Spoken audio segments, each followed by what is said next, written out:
Here's how you can start your own B2B consulting firm.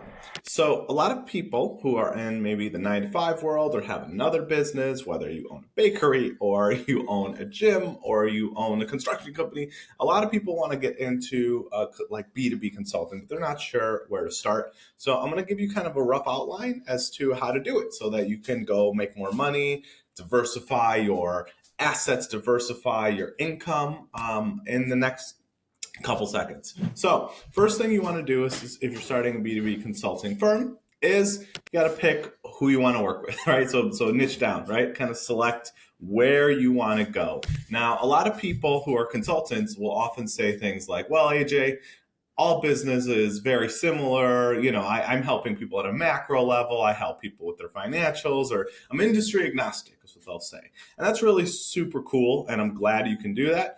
But I would typically recommend when you're starting, if you don't have like a reputation as a really great consultant or a consultant at all, to pick like one vertical or industry that you're super comfortable with, that you feel like you can really get people results with.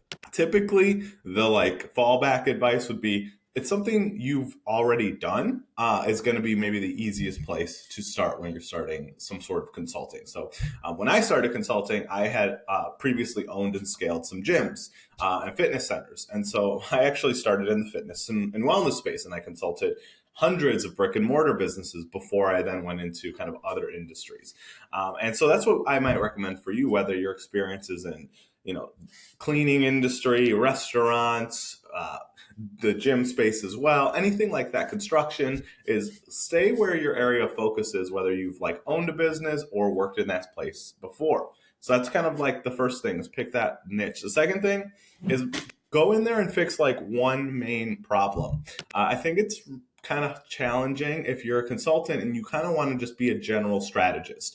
A lot of people want to do that, maybe because they want to help, maybe because you're really well intentioned, right? And you're like, well, I know they need help with sales and ops and their finances. They need help with so many things, and I can help with all of it. And I'm sure you can, and I'm sure it'll be great. But a lot of people do not want to hire somebody to run everything in their business, especially if they don't know them that well. So typically what I would say is, if you're starting your own consulting firm, or you're really trying to ramp up your practice, is to pick one thing you solve. Whether it's just marketing, whether it's just operations, whether it's staffing, pick one thing that you solve for, and like kind of position yourself as, I help construction companies increase their sales, right? Something very, very clear like that. And then the last thing is, I would create kind of a starter package to start getting a few clients in the door and get them a hard result. A lot of consultants, especially in the old world, would kind of just charge like a base retainer and they would, or hourly or whatever, and they would just like keep billing people in that way.